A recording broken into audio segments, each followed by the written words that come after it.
Hello, I'm Holly and welcome to my March wrap-up. So March was not the greatest reading month for me. I ended up only finishing 3 books. I'm still happy with that. I think I just need to accept that these last months going up to the end of my degree are just not going to be very productive reading-wise. But I did read some books that I absolutely adored, as well as some that I didn't like as much. I have a DNF, I have a 2-star, I have 2 5-stars. So I think we should just get straight into it with my stats for the month. In March, as I said, I finished 3 books. This worked out at 1,345 pages, or an average of 43 pages a day. This doesn't include my DNF though. I read about 40 pages of that, and then it also doesn't include the section that I read of Les Mis, which is a book that I'm reading over the first 6 months of 2021. If you're new to my channel, you probably don't know that. If you've been on my channel for a while, you're probably sick of me talking about it. But then in star rating, of the books that I actually rated, I had 1 2-star, 2 5-stars, and this worked out at an average of a 4-star rating. In format, I read 1 physical and 2 ebooks. In genre, I read 2 fantasies and 1 romance. All of the books I read were adult books, and then in terms of where I sourced each of these books, 1 book was from my own TBR, which predated the beginning of 2021, and then 2 were ARCs from Netgalley. And without further ado, let's get into the books that I read in March. The first book that I want to talk about was my DNF of the month, and that was Pest Control by Fitzhugh. This is a thriller following this man who is in the business of pest control, and I think the basic idea is that he ends up becoming an assassin of humans, but he's got this like major contract and all these other assassins are trying to kill him to get the contract. But I didn't really get very far through this. I only got about 40 pages, and I think it was just the writing style for me I really didn't click with, and I just didn't care too much about the story, so I DNF'd it very early on. Then I read the next 200-page chunk of Les Mis by Hugo. This is a French classic, and my thoughts are pretty much the same as they have been in the past, but if you haven't heard me talk about this book before, I do really enjoy this one. I love the characters, I love the story, but Victor Hugo does talk about things that no one cares about for a very long time, so the pacing is a little all over the place. Some bits are really like action-packed and there's lots going on, but then some bits are him talking for 3 hours about Waterloo. So my thoughts on it are mixed. If I had to rate it right now, it would probably be a 4-star, but we shall see how the rest of the book goes. I think if I really love the ending, it could bump it up to a 5-star, but we shall see. And then the first book that I actually finished in March was A Court of Wings and Ruin by Sarah J Maas. This is the 3rd book in the A Court of Thorns and Roses series, which is this new adult. I think it was originally categorised as young adult, but as you get later through the books, there's a lot of like smutty scenes, so I would categorise it as new adult or adult.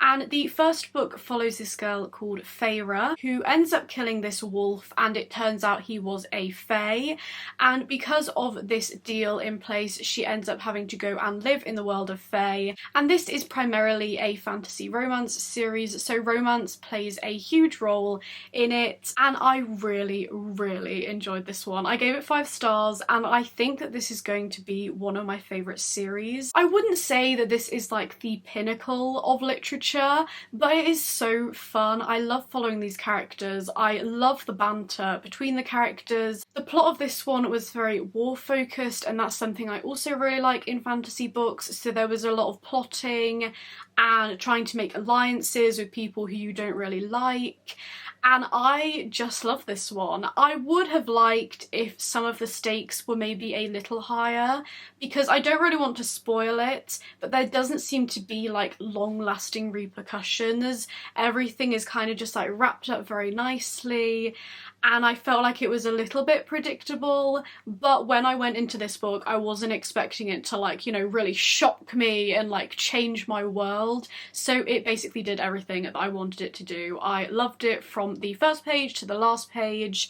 And if you haven't picked up this series but you think that you might enjoy it, or you've heard other people talk about it and you just haven't had the push to actually pick it up, I am going to be the one who is telling you to pick up this series.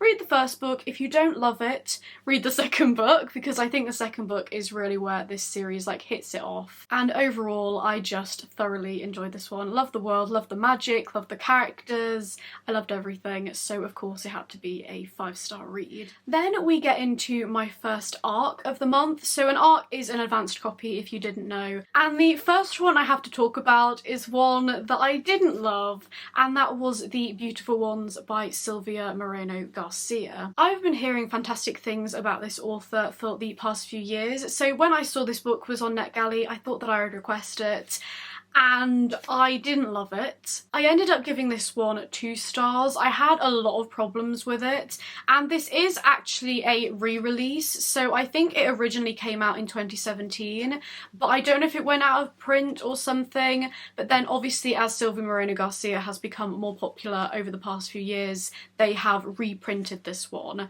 So I don't know if it was just that it was one of Silvia Moreno-Garcia's earlier books, because I haven't read her more recent ones. I definitely want to pick up Mexican Gothic or Gods of Jade and Shadow. I know she also has a vampire book coming out this year, which I will definitely be picking up. Vampires are my jam. But this one was pitched as this historical romance, and it's following 3 individuals. So you have Hector, who 10 years ago had this whirlwind romance with a woman called Valerie.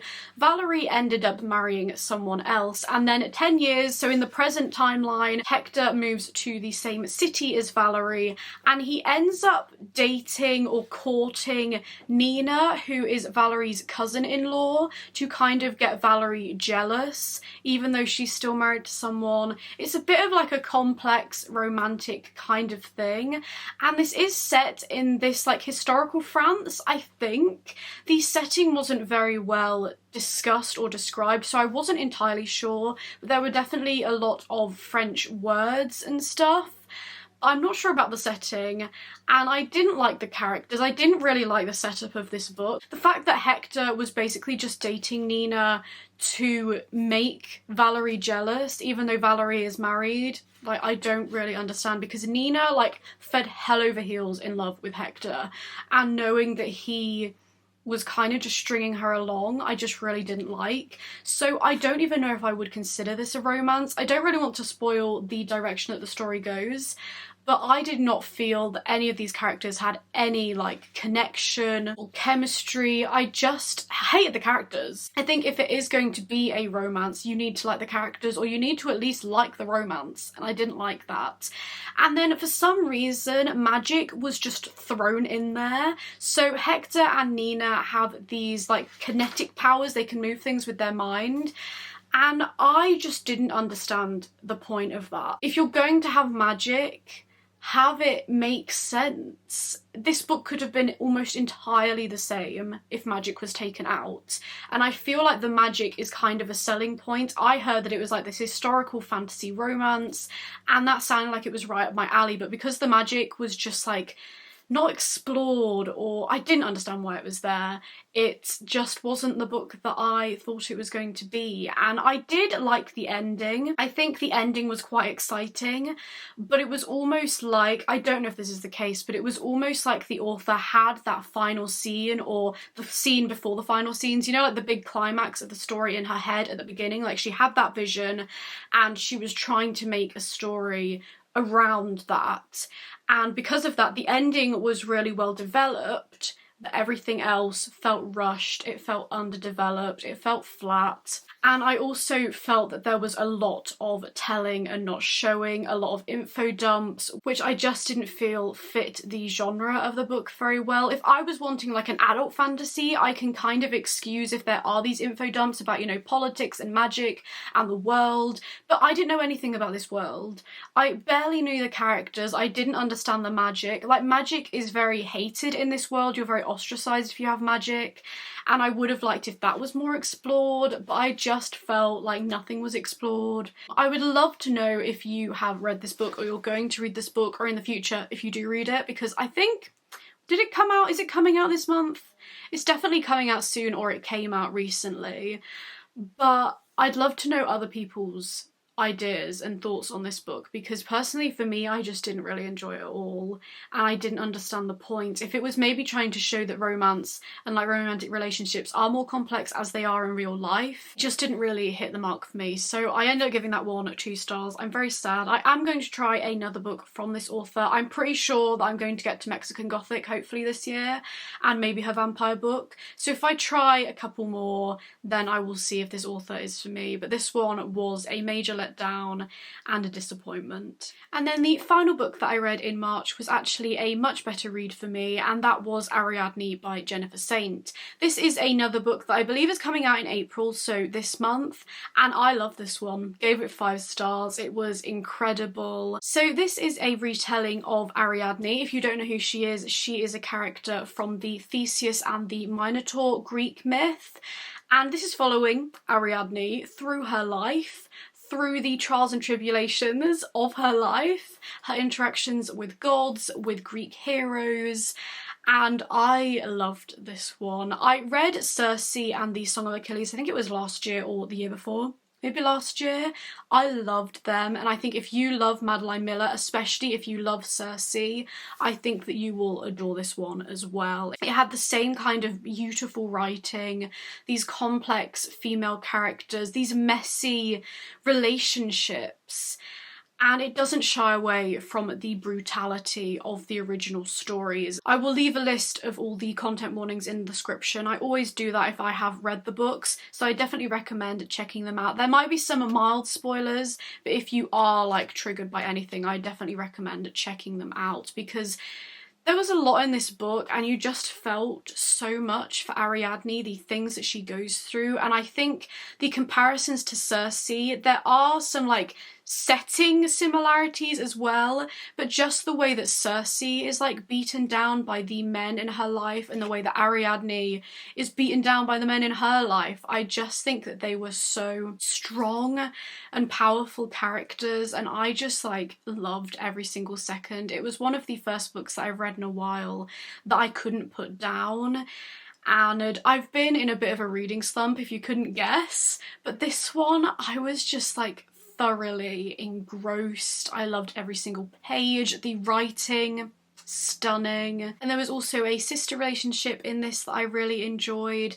But I would say, the only thing I would say is if you know a lot about Greek myths, I don't know how shocking this book would be, because I don't really know much except from what I've read in, say, like Circe, the Song of Achilles.